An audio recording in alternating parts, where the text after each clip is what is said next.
Hey guys, what I'd like to do in these next couple videos is to help you out in your quiet times, a program that our church has recently started, and as often as I am able to give you my thoughts as I go through the passages along with you on the day of.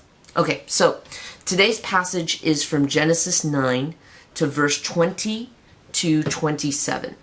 And basically, it's a little bit larger than that, but I've narrowed it down to those couple of verses. Now, what I like to do with a passage like this, I'd like to identify the setting, problem, solution, and then the conclusion to the entire narrative as the story unveils itself in these couple of verses.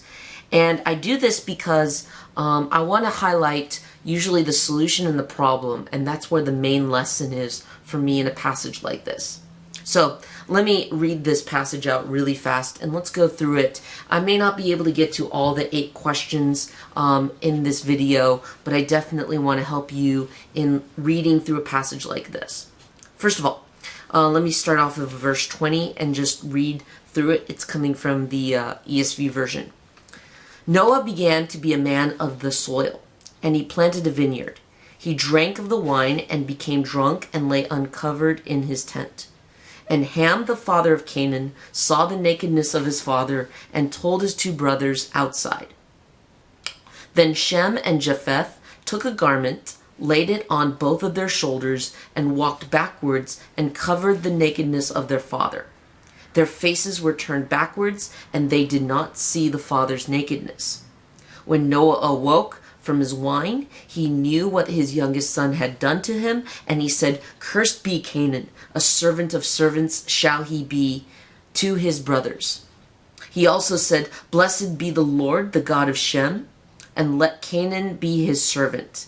May God enlarge Japheth, and let him dwell in the tents of Shem, and let Canaan be his servant." Okay, real fast, I just want to roll through this passage and how I broke it down. I saw verses 20 to 21 as the setting of the passage, where we learned about what Noah's going to do for the remainder of his life, and also how he got into this predicament where he drank too much wine and he lay uncovered. I do not see this as the problem of the passage. The way I see the problem rolling out is in verse 22, where the youngest, Ham, sees the father and does nothing to correct the problem or keep confidentiality. Instead, he goes out and he tells his other brothers about what he has actually seen.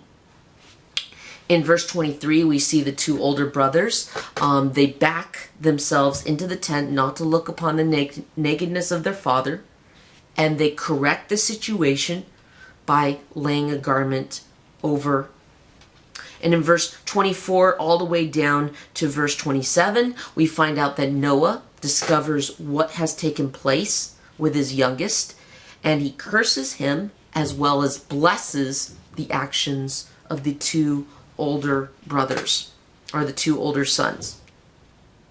Now, the way I want to highlight this passage is in the fact that in verse 22, there was a problem when Ham does not correct what he sees.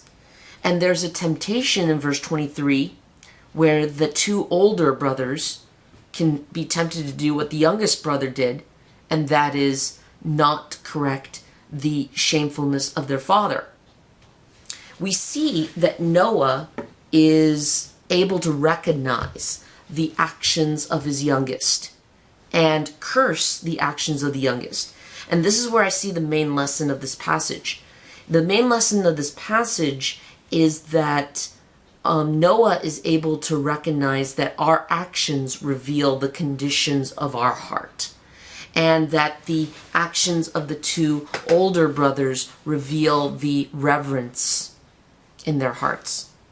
And I think this is going as far as to say as that the way that we treat others around us reveals our attitudes towards God. And God is trying to teach us that the way we treat those around us, especially those that are older than us in respect, reveals our attitude towards him himself. And it deserves the curse that is given to us in verses 25 all the way down to verse 27. Now, one of the applications that I took from this passage, and I don't have time today to go through every single one of these questions, but one of the applications that I definitely get from this passage is that there is a temptation in verse 23 to just go along with popular opinion. There is a temptation to just do what everybody else is doing that we know already is wrong. And one of the challenges that I place in my life, that I see modeled positively in verse 23, is to go outside of what is normal, to go outside of maybe what is popular, to stand up for what is honorable and true. And so I want to encourage you with this QT video. I want to hopefully help you and encourage you to stay faithful to the biblical text. You might have come to a conclusion or an application that is different from mine, but what I really see here is an honoring of God by the way we treat those around us. Hopefully this video has encouraged you, and I hope that also I'm able to remind you to make Christ everything in your life. See you guys. Bye-bye.